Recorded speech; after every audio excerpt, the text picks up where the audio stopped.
Мы сегодня в Казани у Глубина Валерия Алексеевича. Сейчас мы зададим ему вопрос про мед класса органик. Валерий Алексеевич, расскажите, пожалуйста, какая обстановка в России?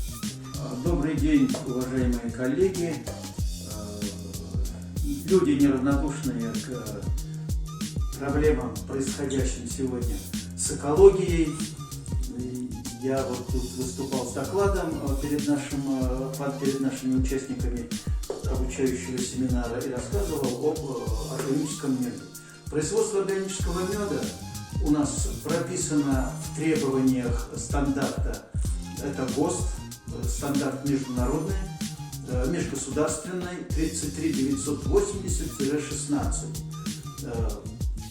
Стандарт подробно прописывает требования к производителям органического меда, к содержанию пасек, к разрыву от вредных производств, дальше требования к улью, требования к семье пчелиной, ну и, понятно, требования к качеству меда.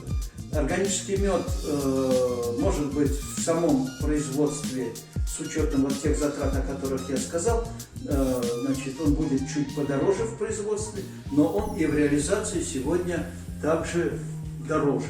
К сожалению, это направление в России только начинает развиваться. По моим данным, сегодня сертифицирована всего лишь одна пасека в Воронежской области. Хозяйство, к сожалению, не помню.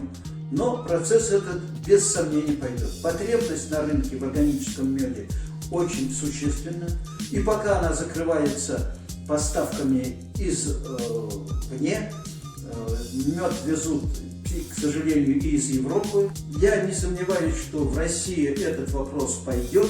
И тот, кто будет первым, естественно, он и первым захватит этот рынок. Ну, какие основные требования? Основные требования стандарта, чтобы пасека находилась в экологической зоне в радиусе 3 километров. В радиусе 6 километров от пасеки не должно быть химических производств. Вот, пожалуй, основные сложности, основные требования. А требования к улью – это все естественно. Это дерево, естественное дерево, без химических красок всевозможных. Все. Так что само производство, оно традиционно сохраняется. Вот. И какое еще требование? Производитель... Да, Валерий Алексеевич, ульи по полу пойдут для получения эко-меда? Пойдут.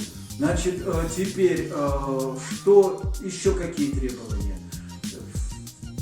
Закон требует введения государственного реестра производителей органической продукции. Такой государственный реестр ведет Министерство сельского хозяйства России.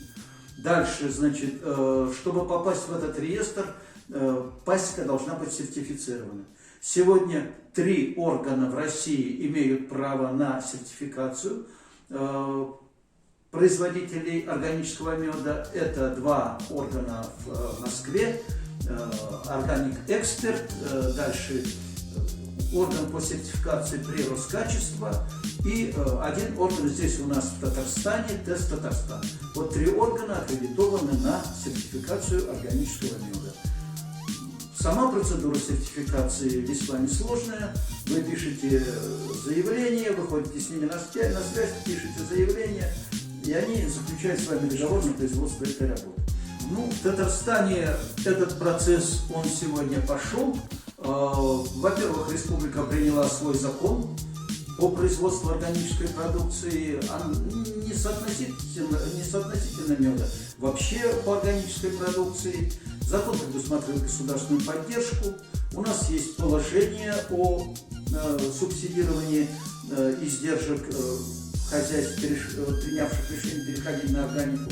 В прошлом году мы распределили 10 миллионов, в этом году будет еще больше, пока сумма не определена. И это конкретно для пчеловодов имеется в виду? Это для хозяйств, которые приняли решение перейти на органику. Вот из этих 10 миллионов, 6 миллионов получило у нас хозяйство, которое занимается производством ягод органических. Они сертифицированы. Вот. А дальше растениеводы получили. Пчеловодов, к сожалению, нет пока ни одного. Я думаю, этот процесс в республике тоже пойдет, интерес есть, но пока ни одной пасеки сертифицированной нет. Но в плане такая работа есть. Да, разговоры идут, интерес есть, но пока окончательно еще никто не решился. Это надо сказать правду.